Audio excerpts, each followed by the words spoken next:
Hola a todos, gracias por venir. Prometo que cuando vuelva podré contar más en castellano. Je vais d'abord vous dire comment est né et comment j'ai développé le concept, ou plutôt le genre artistique que j'ai appelé composition de médias.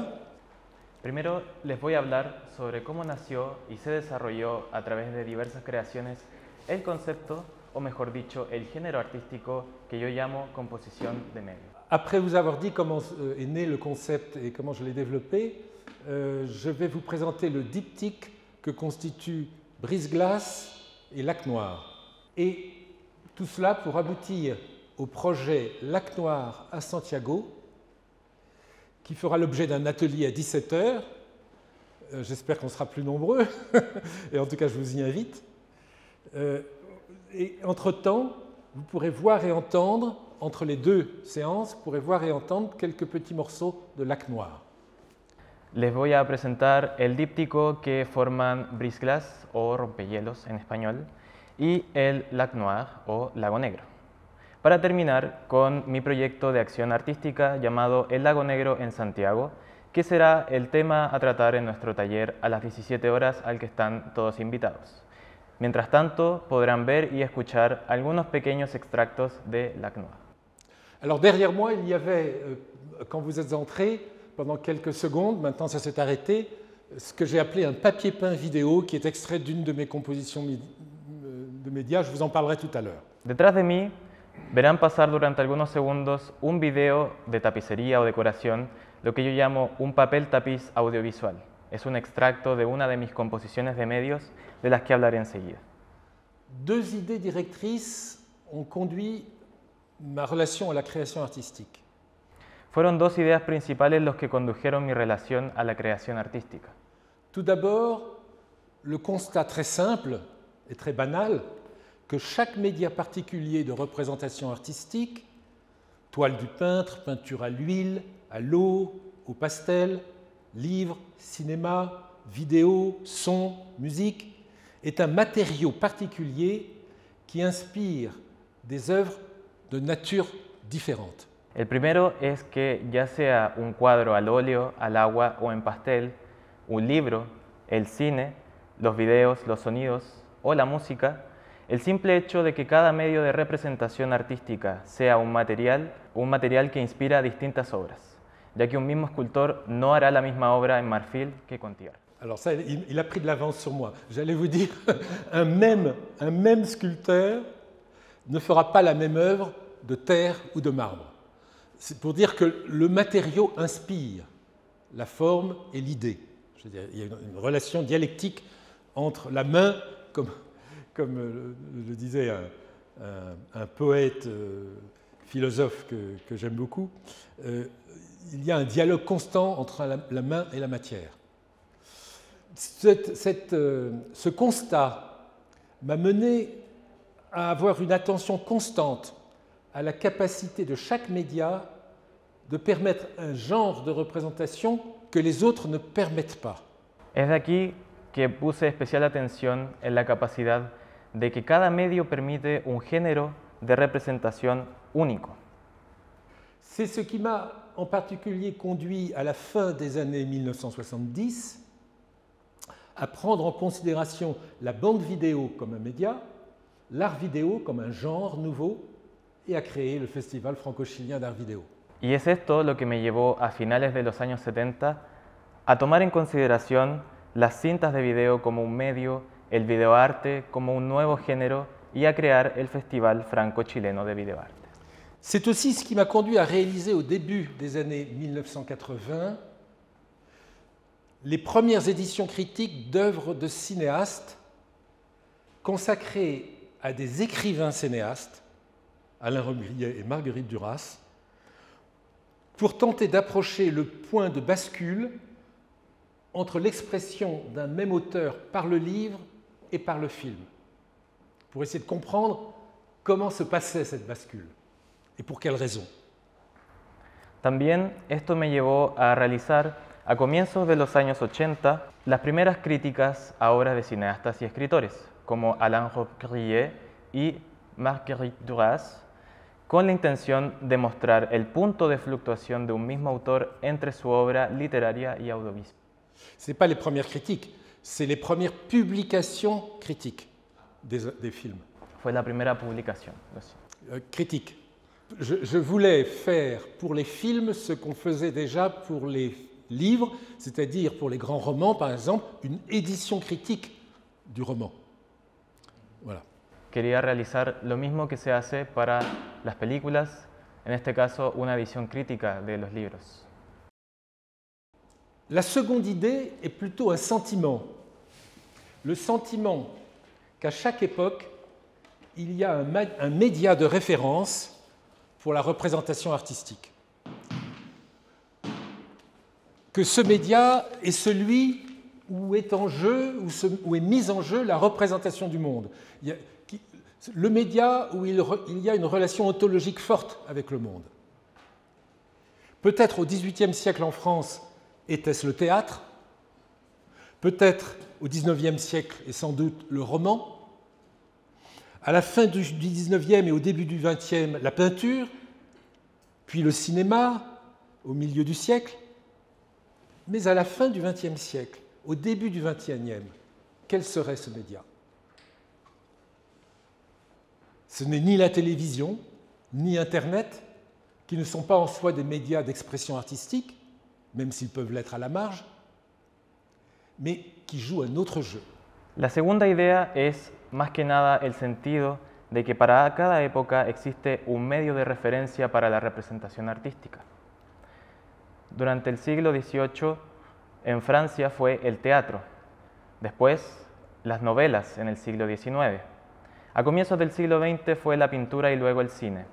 Sin embargo, a comienzos del siglo XXI, ¿cuál es este medio que corresponde? En este caso, no son ni la televisión ni el Internet, ya que estos cumplen otro papel. Notre regard contemporain est éclaté, parfois perdu, entre de multiples médias. Et peut-être est-ce justement ce paysage éclaté de médias qui doit se faire le média de représentation de notre monde. Nuestra mirada contemporánea está dividida y a veces está perdida entre muchos medios, y puede ser justamente este entorno de medios divididos el que puede ser utilizado como el medio de referencia.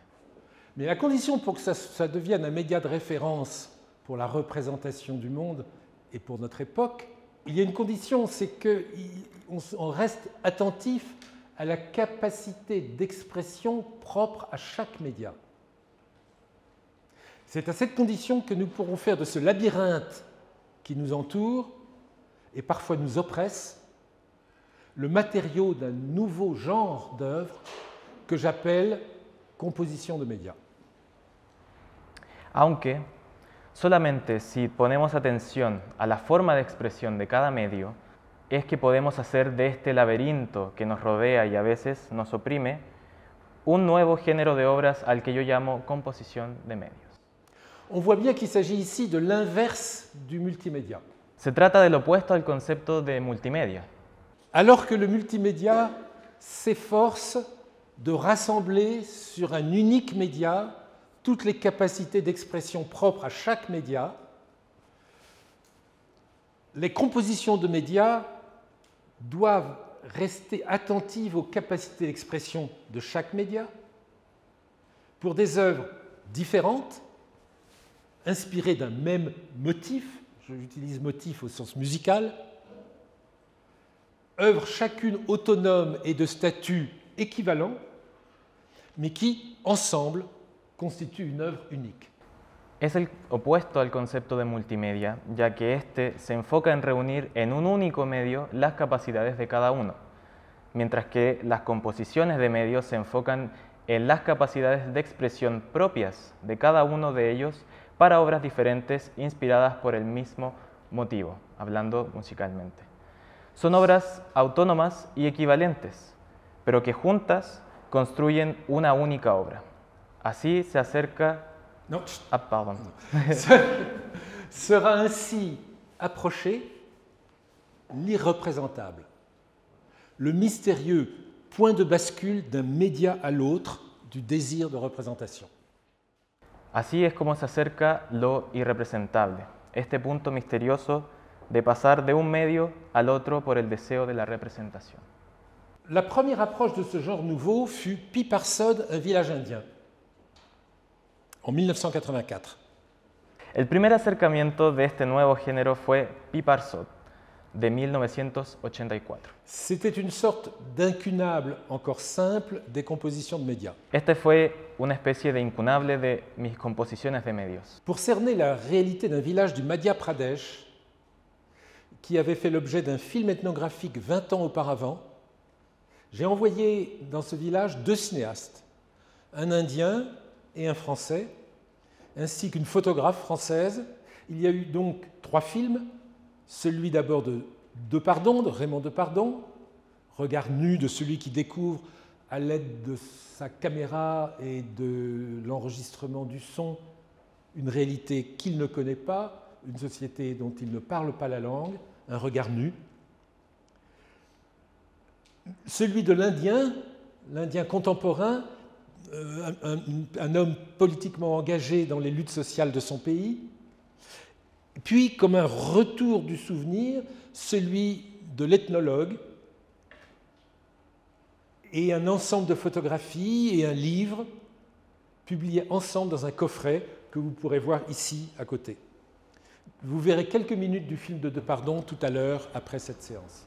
Para mostrar la realidad de un pueblo en la India de Madhya Pradesh, esto tenía como objetivo realizar una película etnográfica de hace 20 años. Para esto envié a 2 cineastas, uno indio y uno francés, así como también a una fotógrafa francesa.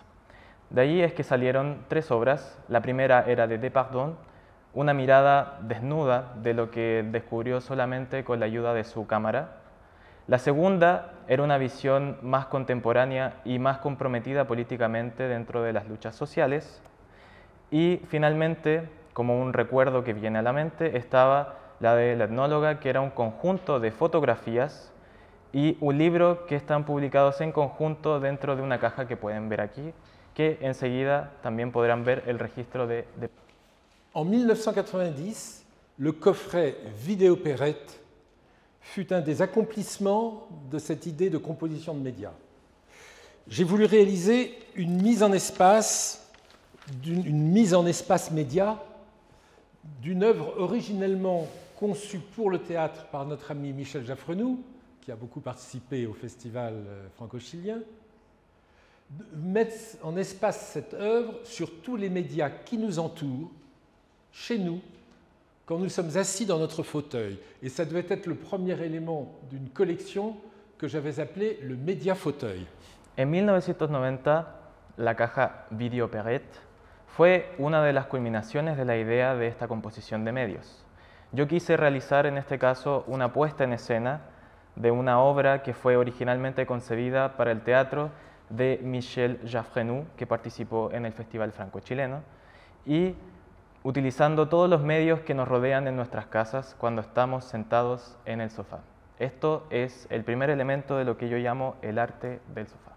Ces médias, ce sont le livre que nous lisons, les murs où sont accrochés des tableaux ou collés des papiers peints vidéo comme celui que vous avez vu au début, le magnétoscope à l'époque et son écran, la chaîne stéréo, le plateau de jeu où nous jouons avec nos amis ou notre famille, un des plus importants médias et des plus anciens médias. J'ai songé aussi un moment aux odeurs. Le coffret qui les rassemble ici, vous est également montré ici. Estos medios pueden ser el libro que nosotros leemos, los muros donde colgamos nuestros cuadros o el papel tapiz, el VHS o videograbadora en ese tiempo y su respectivo televisor, el sistema de sonido, el juego de mesa con el que jugamos con los amigos o la familia, que es uno de los medios más importantes. Por un momento también pensé en los olores y la caja de la que les cuento también está aquí para que la vean enseguida. Mais là où le concept s'est pleinement réalisé pour moi, c'est dans le diptyque que constituent Brise-Glace et Lac Noir. Sin embargo, este concepto fue concebido realmente en el díptico formado por Brise-Glace y Lac Noir. Brise-glace, en 1987, c'est La Grande Blancheur. L'œuvre est née d'un souvenir, celui de la relation entre deux romans du XIXe siècle, portés par une même fascination pour les paysages blancs de l'Antarctique. Brise-glace en 1987 fue La Gran Blancura. La obra nació de un recuerdo, el de la relación entre dos libros del siglo XIX que ambos muestran una fascinación por los paisajes blancos de la Antártida. Les aventures d'Arthur Gordon Pym, publiées au début du siècle en 1820 par Edgar Poe, content la disparition dans la grande blancheur australe de Pym après qu'il ait dépassé et aboli au cours d'un voyage initiatique à travers les glaces toutes les limites du réel. Par exemple, dans l'île Tsaal, la différence entre le liquide et le solide, avant de s'évanouir dans la blancheur sans limite. En el libro Las aventuras de Arthur Gordon Pym, publicado en 1820 por Edgar Allan Poe, cuenta la desaparición del personaje principal en la Gran Blancura, luego de haber superado y derribado todos los límites de la realidad durante su viaje a través de los glaciares. Un ejemplo de esto es en la isla Tsalal, cuando no diferencia lo líquido de lo sólido antes de desvanecerse en una blancura sin límites. C'est un roman imprégné de l'esprit du premier romantisme, celui des Novalis, le romantisme allemand du début du siècle. Le romantisme du dépassement des limites dans une unité transcendante illimitée. Este es un libro impregnado del espíritu del primer romanticismo. Es un romanticismo que traspasa los límites dentro de la unidad trascendente y limitada.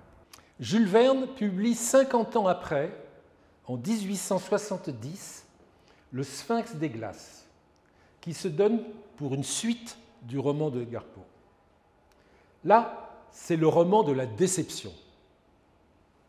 Déception rationnelle, de la raison contre le mythe, la déception par la raison.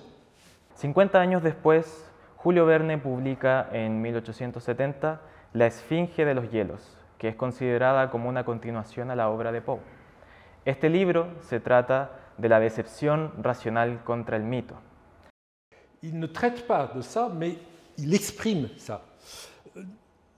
Allant sur les traces de Pym, à chaque étape de son voyage, le héros de Jules Verne détruit les fantasmagories imaginaires de Pym en les réduisant à une explication scientifique sur le mode du « ce n'était que cela ». Esto ya que en la búsqueda de las huellas de Pym, el héroe destruye sus fantasías imaginarias en cada etapa de su viaje mientras argumenta con bases científicas bajo el discurso de fue solo esto o aquello.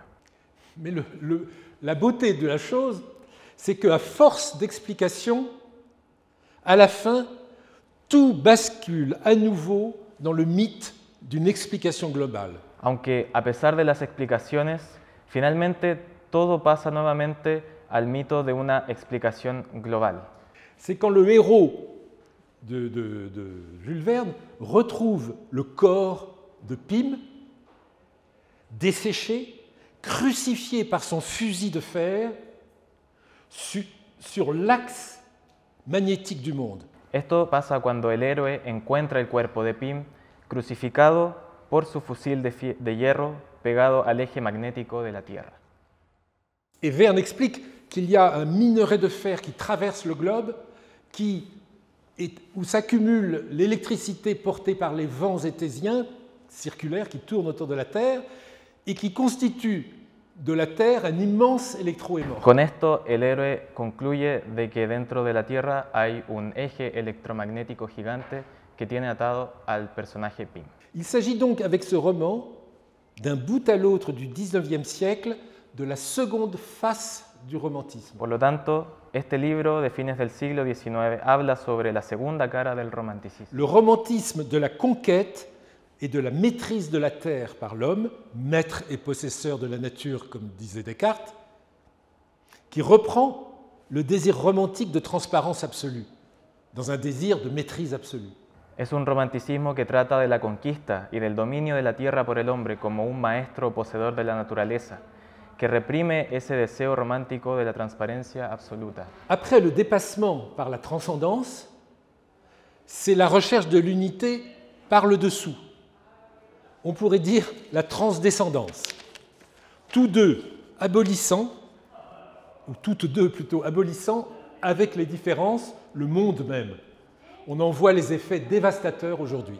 Luego del paso por la trascendencia está la búsqueda de la unidad, diríamos, por debajo, algo que podríamos llamar como una transdescendencia, donde ambos, con sus diferencias, suprimen al mundo y donde podemos ver sus efectos actualmente. Avec Brise-Glace, j'ai voulu, en revenant une troisième fois dans les paysages blancs, de l'autre côté du monde, dans l'Arctique et pas dans l'Antarctique, prendre le contre-pied de cette vision romantique. Con Brise-Glace quise adoptar la postura contraria a esta visión romántica mientras soñaba con los paisajes blancos del otro lado del mundo. Le paysage blanc est un paradoxe. S'il est blanc, ce n'est pas un paysage.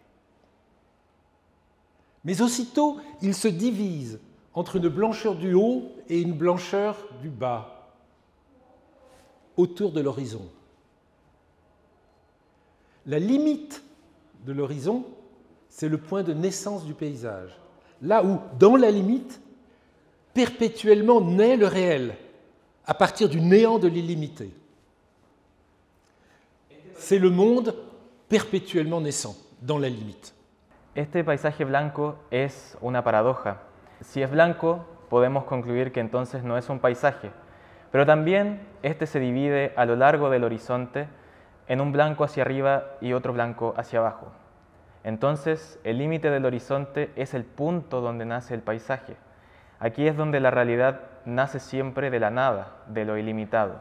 Es el mundo naciendo de manera perpetua. C'est ce paradoxal paysage blanc des mers polaires que j'ai donné comme motif à tous les créateurs que j'ai embarqués sur un brise-glace suédois en 1986. Este horizonte blanco paradójico de los océanos polares es también el motivo que le di a todos los creadores con los que me embarqué en un barco rompehielos sueco en 1986.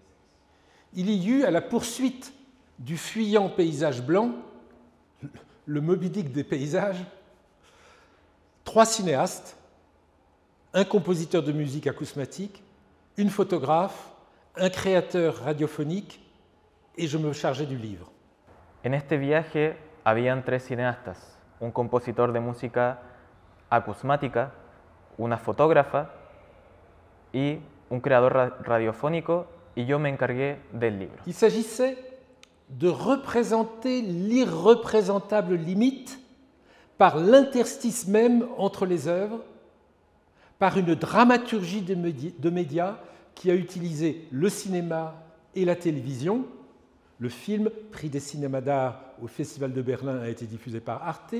La composition musicale, prix Italia de la radio, diffusé par France Musique. Le livre, l'exposition photographique, le jeu avec la publication d'un puzzle. Je tiens toujours à ce que le jeu, qui est un des grands médias, soit dans mes publications, le plus souvent possible. Vous pouvez voir ici le coffret et les autres objets éditoriaux réalisés autour de ce coffret. J'ai commandé, par exemple, un puzzle à Nathan, un éditeur de puzzles, de jeux, et il a été fait à partir d'une photo de la photographe sur Brise-Glace. On a réédité en livre de poche le livre Le Sphinx des glaces de Jules Verne, avec une photo sur la couverture tirée de Brise-Glace, etc. Esto se trataba de representar el límite irrepresentable mediante el intersticio de las obras dentro de una dramaturgia de medios que fueron el cine, la televisión, el libro, la exposición fotográfica y el juego con la publicación de un rompecabezas. Lac Noir a également été inspiré par un souvenir, celui d'une femme à corps de serpent que j'ai vue il y a presque un demi-siècle dans une foire en Transylvanie, dans une baraque de cette foire. Lac Noir también fue inspirado por un recuerdo. fue el de una mujer con cuerpo de serpiente que vi hace medio siglo en Transilvania, en una cabaña de feria. Quand j'ai vu cette serpente, j'ai eu deux émotions.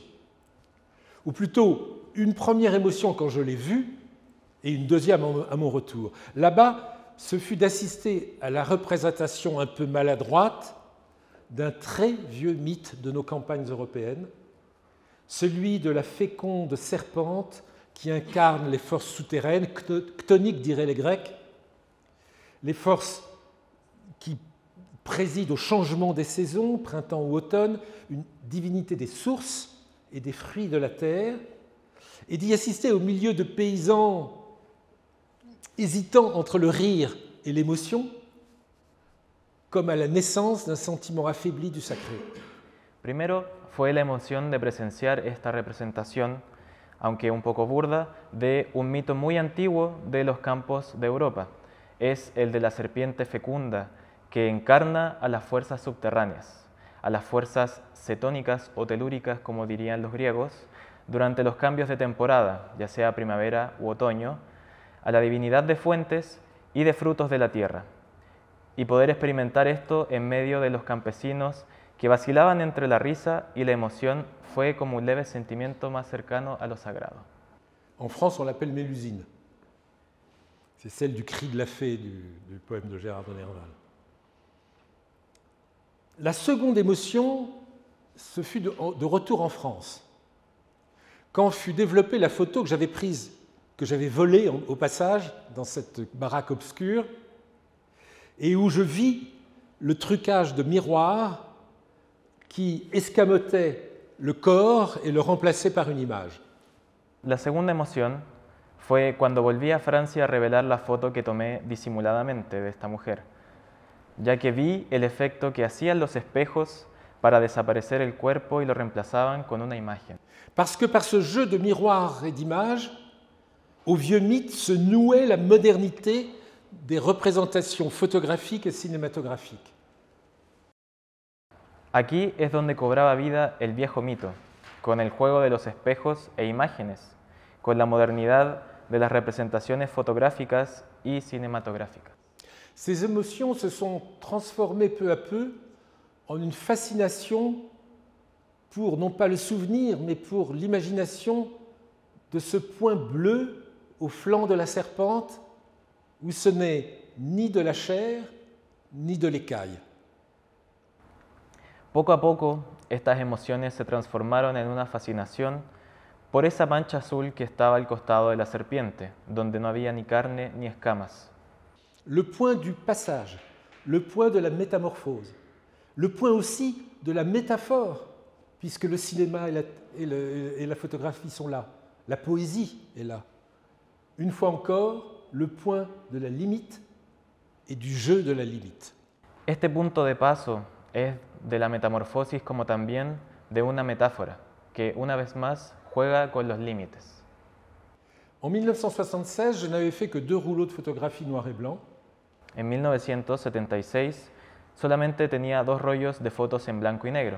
En 1990, porté par ce souvenir, je suis revenu sur les terres de la Serpente avec 9 autres artistes pour y recueillir les matériaux qui nous permettent ensemble de représenter l'irreprésentable point bleu du déplacement, la dynamique de la limite, en poursuivant partout dans les paysages, dans les chemins qui ne mènent nulle part, dans les danses et la foire, dans les regards et les lumières, dans les sons des eaux et des trains, le fugace passage de la Serpente.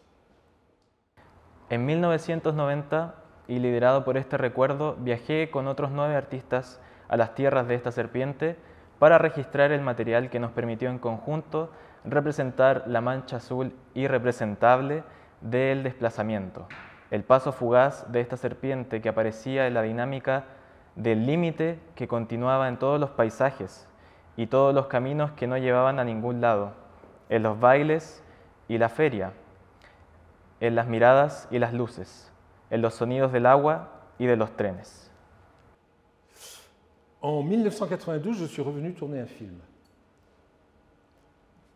Puis, lentement, en près de 30 ans, j'ai élaboré, avec mes complices hongrois, lettons, roumains, français, une composition de médias dont le principe, fidèle à l'ambiguïté ontologique du point bleu qui me conduisait, est un principe d'incertitude. En 1992 volví para grabar una película.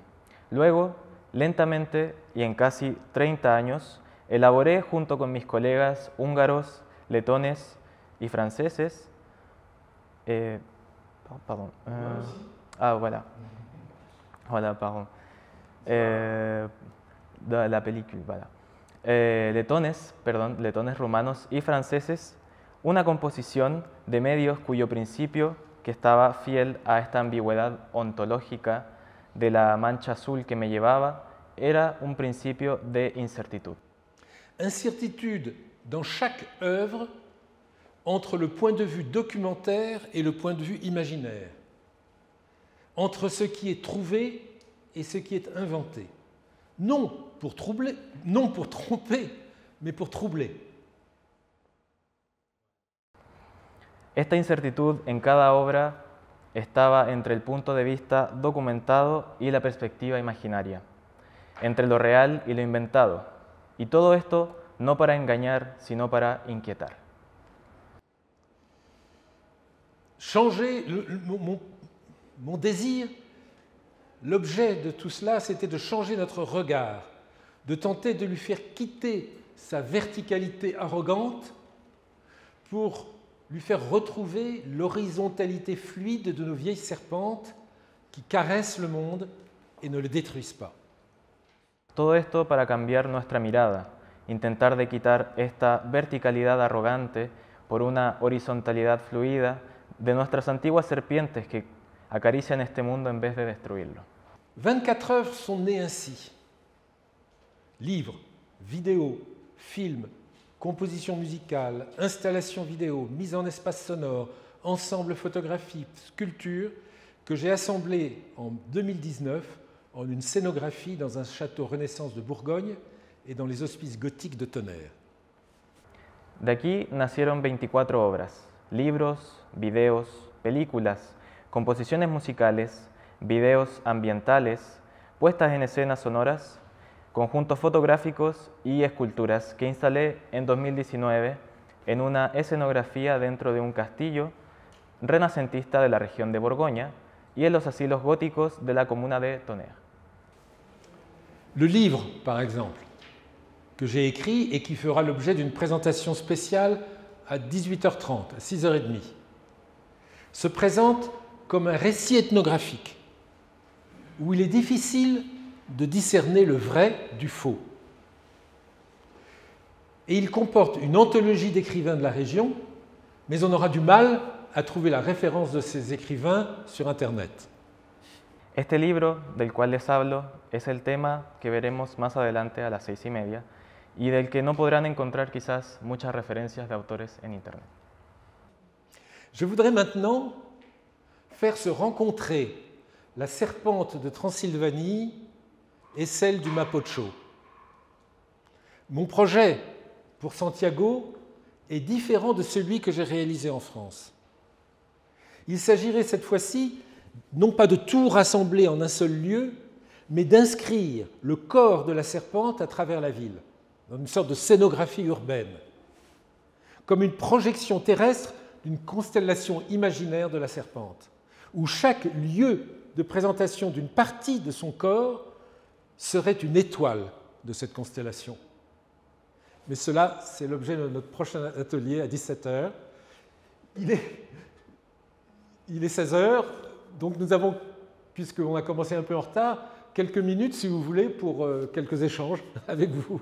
Ahora quiero que esta serpiente, la de Transilvania, se encuentre con la del río Mapocho, ya que mi proyecto para Santiago es muy distinto al que hice en Francia.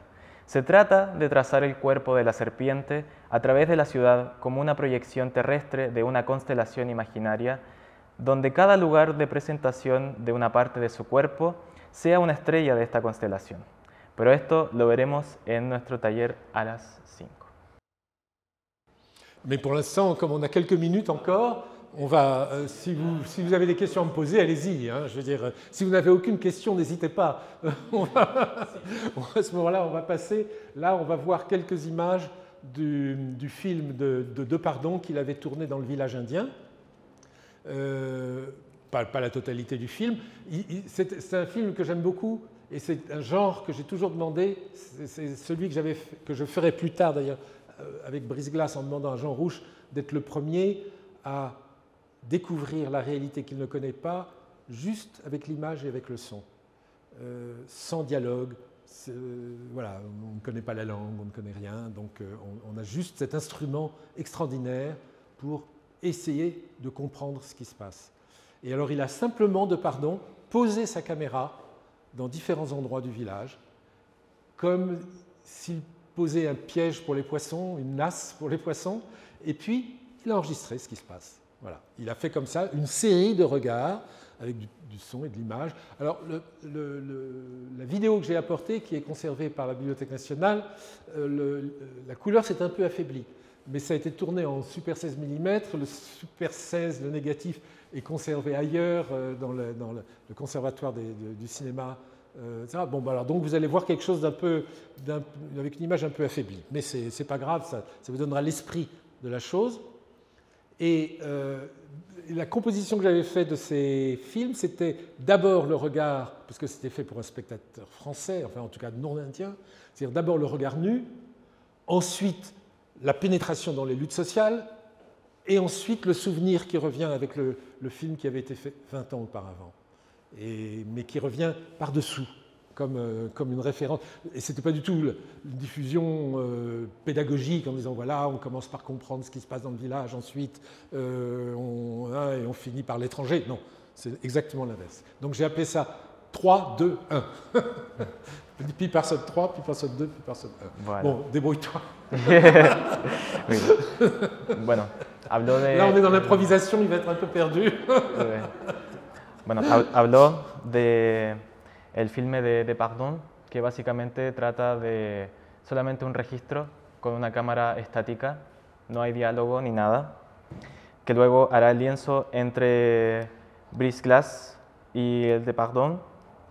Habló también que el video que acabamos de ver fue gracias a la Biblioteca Nacional y que también el segundo video que habló de este indio contemporáneo habla también sobre una propuesta más contemporánea, obviamente, y sobre una lucha sociale. Ce que j'aurais voulu dire, c'est que je m'aperçois en vous le disant que c'est en fait un réflexe que j'ai, et peut-être une signature, c'est que quand j'ai fait Brise-Glace, j'ai fait exactement la même chose pour le film Brise-Glace. C'est-à-dire que j'ai demandé à Jean Rouch de venir découvrir ce monde extraordinaire, incompréhensible, de ce bateau qui traverse les glaces, qui va, on ne sait pourquoi, on ne sait comment, en brisant et en unissant, et juste avec le son et avec l'image. Et je lui ai interdit, parce qu'il voulait parler anglais avec l'équipage, je lui ai dit non, tu ne parles pas suédois, donc tu ne parles pas. Je veux dire, il n'y a pas de langue intermédiaire, rien. Je veux dire, juste écoute et vois. Et je lui ai donné, c'est la première fois qu'il y avait accès, le son stéréo. Bon. Donc, ensuite, j'ai demandé à une Suédoise, qui donc parlait la langue, qui pouvait parler avec l'équipage, avec le capitaine, etc., de faire un film documentaire classique qui explique. Bon. Et une fois qu'on a fait le tour du réel, en le découvrant puis en l'expliquant, on pense qu'on le connaît, le réel est là. Et là, je demande à Raoul Ruiz, parce que tout le monde était embarqué en même temps sur le bateau, de faire basculer, à partir de même genre d'image, tout dans un foisonnement de fiction. Donc voilà, c'est un peu la même démarche entre Piparsod et Brise-Glace. Bon. Con Brise-Glace, lo que quise fue imitar un poco lo de Depardon, que fue ver cómo este barco navega simplemente por este paisaje blanco, sin diálogos, solamente escuchar y ver. También le pedí a los tripulantes de este barco sueco, que en este caso eran los tripulantes y el capitán, realizar una especie de documental clásico para finalmente pasar entre un material a otro mediante una especie de ficción. Alors après ces quelques images, il y aura une pause d'un quart d'heure. Vous pourrez vous détendre, faire ce que vous avez envie de faire. Vous pouvez aller visiter les éditions que j'ai exposées là. Et après, on repartira sur des images extraites de Lac Noir. Des images et des sons extraits de Lac Noir. Et jusqu'à ce qu'on reprenne l'atelier Lac Noir. Hasta el momento podremos ver algunas imágenes de extractos del trabajo de Lac Noir hasta la hora del taller. Dijiste que la obra que querías hacer 2024-2025 de Lac Noir en Santiago ya tenía una cierta forma con la constelación en el mapa. Y dijiste que esta era una versión distinta a la que habías hecho en París.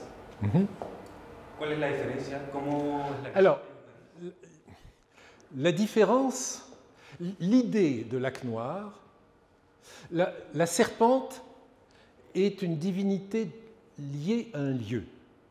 C'est une divinité du lieu.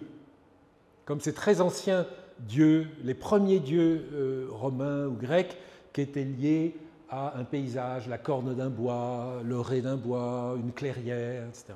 Bon. Une limite entre deux champs.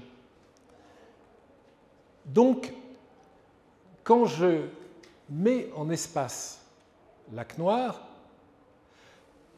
je veux à la fois que le lieu retentisse sur la mise en espace et que la mise en espace fasse voir le lieu.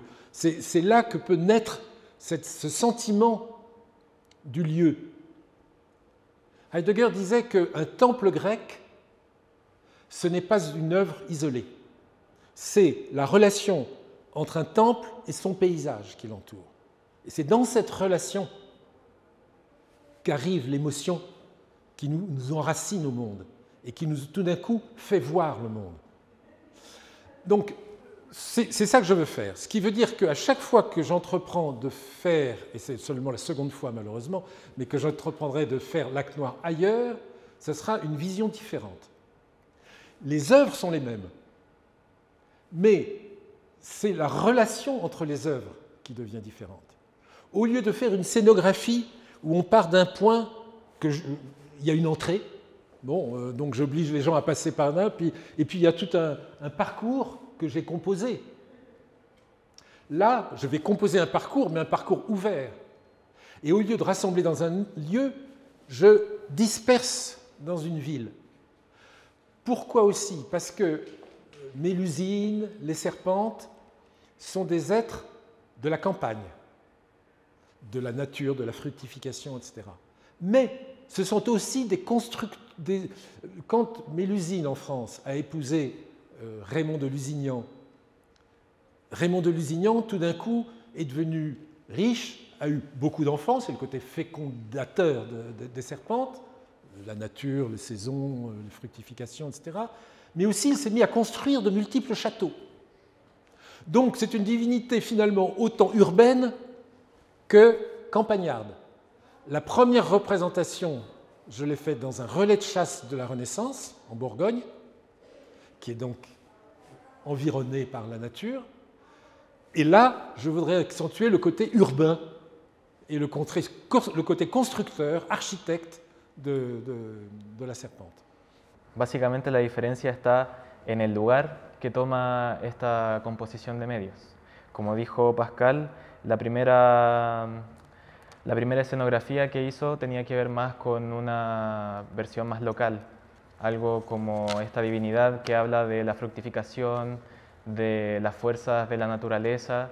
Entonces aquí lo que él quiere hacer es totalmente lo opuesto, hablar de arquitectura, de construcciones, de lo urbano en este caso. Pero lo importante es que las obras son las mismas, pero la relación entre el tiempo y el espacio en el que están planteadas es lo distinto. Sí. Mais par exemple, il y aura quand même l'aspect naturel et lié aux os de la serpente, par les œuvres, mais aussi parce que, par exemple, j'ai l'idée d'inscrire au cœur de la ville une vidéo nouvelle. Je ne sais pas encore comment je la ferai, si c'est moi ou si c'est un vidéaste local qui la fera, où on enregistrera pendant 24 heures de suite les eaux d'un torrent que j'ai vu, là, que je suis allé visiter, qui est un affluent du Mapocho, et je voudrais que cette image soit visible en permanence au cœur de la ville, quelque part, idéalement dans un écran qui est visible de la rue, où il y aurait cette espèce de fontaine vidéo qui coulerait en permanence et qui inscrirait à l'intérieur de la ville la serpente.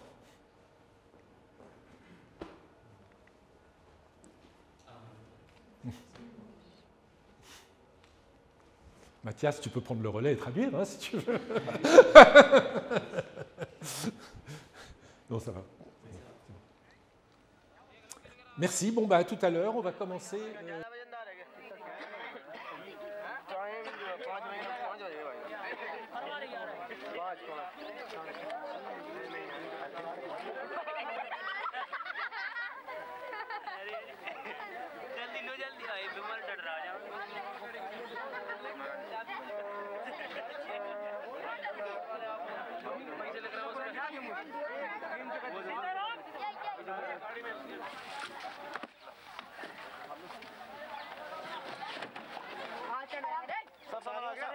देख लो आ गया आगे